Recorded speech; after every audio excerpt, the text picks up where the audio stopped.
नमस्कार, स्वागत आहे सुनीताज रेसिपी मराठीमध्ये। आज आपण बनवणार आहोत कोल्हापुरी स्पेशल भडंग। मार्केटमध्ये तुम्ही जो भडंग खातात अगदी तसाच आपण आपल्या घरच्या घरी बनवणार आहोत।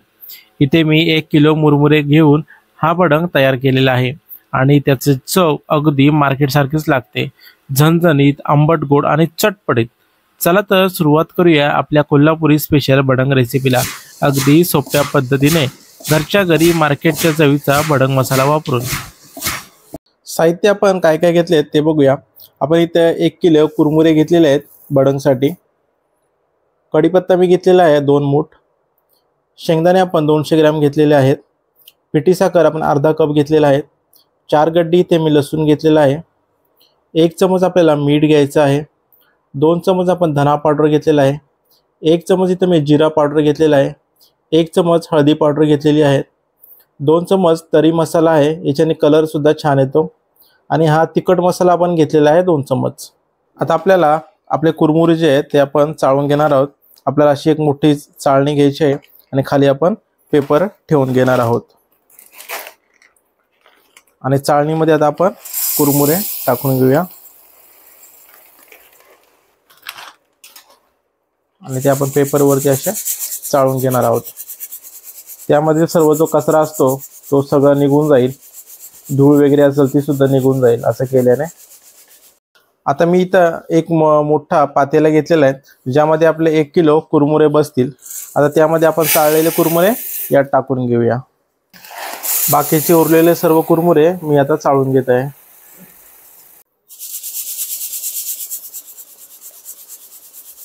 बघा, चिरमुऱ्यामधली ना अशी धूळ घाण वगैरे जी असते त्याचे बारीक बारीक चुरा तो संपूर्ण असा निघून जातो। कुरमुरे आपले सर्व चाळून झालेले आहेत आणि जर तुम्ही बघत असाल तर कुरमुरे एकदम छान असे कडक आहेत। कुरमुरे बघा एकदम व्यवस्थित आहेत। ज्यावेळेला तुम्ही कुरमुऱ्याचा चिवडा ज्यावेळेला बनवाल त्यावेळेस आपल्याला ते पॅकेटमधून काढायचे। जर तुम्ही अगोदर काढला तर ते नरम होतात आणि जर तुमच्याकडे जर असं वाटलंच तुम्हाला का जराशे नरम आहेत तर तुम्ही हलकेशे कढईमध्ये थोडंसं भाजून सुद्धा घेऊ शकता, नाहीतर तुम्ही उन्हामध्ये ठेवलं तरी सुद्धा चालेल।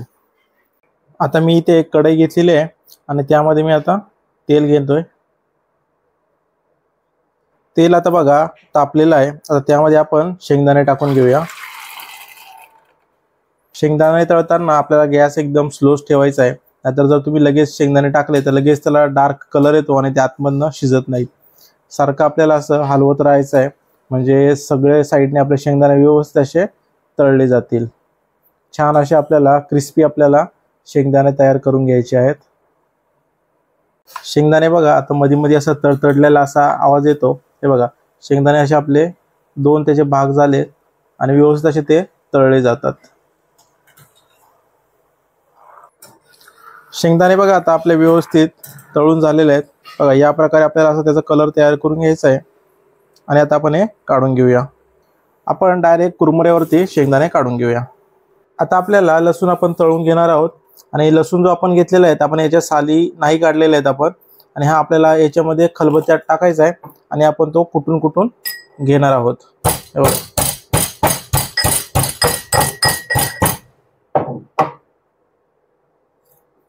हे बघा या प्रकारे आपल्याला फक्त चेचून लसूण आपल्याला घ्यायचा आहे। लसूण आपण चेचून घेतलेला आहे तो आता आपण तळून घेऊया।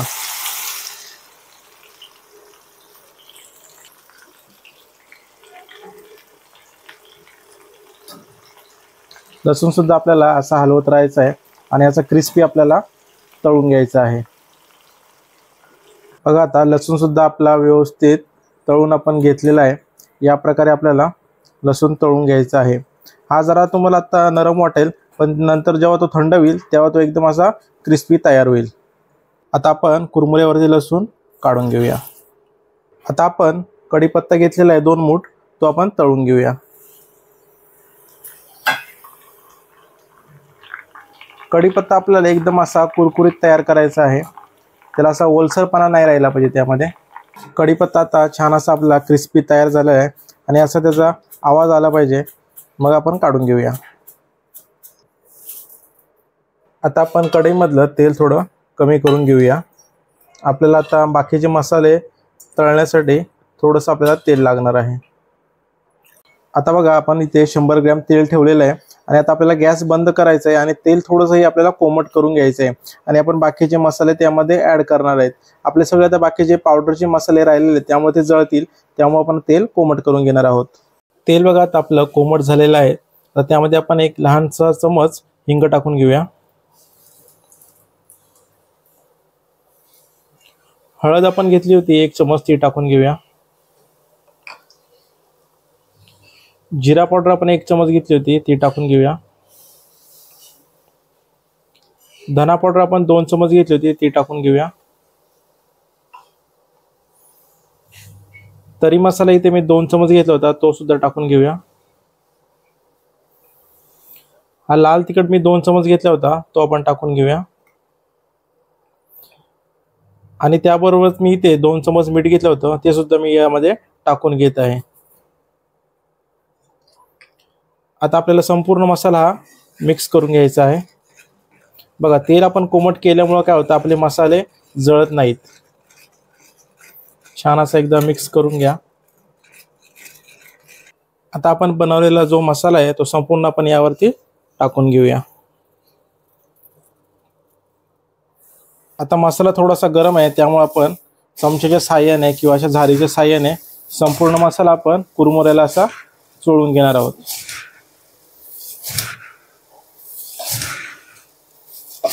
पहा कलरही त्याला असा छानसा येत चाललेला आहे।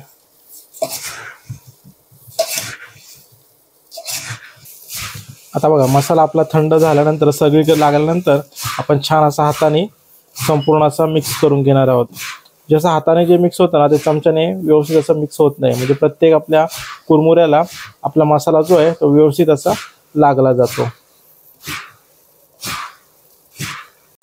आता बघा मी 1 चमच लिंबू फूल घेतलेला आहे, याच्याने आंबटपणा एकदम छान असा येतो, तो आपण मिक्सरच्या भांड्यात टाकून घेऊया। आणि हे असं बारीक होणार नाही मिक्सरमध्ये, त्यामुळे आपण थोडीशी यामध्ये साखर बरोबर मिक्स करून घेऊया। लिंबू फूलची आपण पावडर करून घेतली होती, ते टाकून घेऊया। सोबतच आता आपण आपली पिठी साखर आपण ॲड करून घेणार आहोत। हाताने अशी पसरवा, म्हणजे सगळीकडे अशी पसरवली जाईल। पुन्हा एकदा छान असं मिक्स करून घ्या।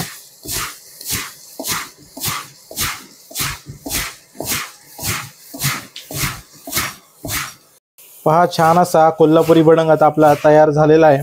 व्यवस्थित असा एकदम मिक्स करून घ्या त्याला। तुम्ही थोडंसं तिखट तुम्हाला जर हवं असेल तर तुम्ही कमी जास्त यामध्ये करू शकताय, आणि जर तुम्हाला जर वाटत असेल की बाबा पिठी साखर आम्हाला नको आहे तर ती सुद्धा तुम्ही स्किप करू शकताय। पण कोल्हापुरी भडंगमध्ये पिठी साखर आणि थोडासा आंबटपणा असतो, लिंबू टाकू शकत नाही, त्यामुळे आपण लिंबू फूल असतं लिंबू सत्व ते आपण टाकलेलं आहे। तुम्हाला रेसिपी कशी वाटली मला तुम्ही कमेंटमध्ये कळवा आणि नक्की दिवाळीमध्ये करून बघा। अशा प्रकारच्या नवनवीन रेसिपी पाहण्यासाठी सुनीताज रेसिपी मराठी चॅनलला लाईक करा, शेअर करा आणि सबस्क्राईब करायला विसरू नका।